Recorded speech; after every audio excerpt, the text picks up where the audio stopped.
Yeah, I think we go through a lot of seasons, and a lot of times we look back on our former seasons and we're embarrassed because we were so different than we are now. Yeah. And that's not cool anymore. And what I'm doing now is cool. And then we look back on what we're doing now and we're like, oh boy. So yeah, I think. Yeah. I have that for my first album too. I'm like, don't go listen to my first album. Like, I don't know what I was doing. I'm like, I think there might be a jazz piece on there. I think there might be a reggae piece on, like, there shouldn't be those things on a Cheryl album, but there are.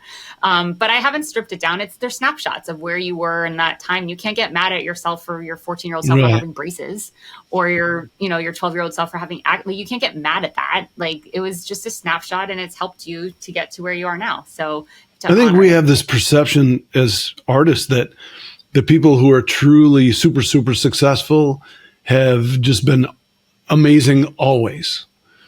And it was amazing for me to hear Ed Sheeran actually come out and go, man, I was terrible.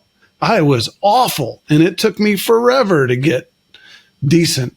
And he's like, if you go look back, listen to my old stuff, it's awful. And that made me feel more human. You know, it was like, okay, there's somebody else, because I don't want to hear my old stuff either. And there's that whole growth thing. And it ties back to the self-worth thing. You're like trying to hide, well, I wasn't perfect like my idols. I was pretty terrible, and maybe I'm terrible now, and I'm just still getting better.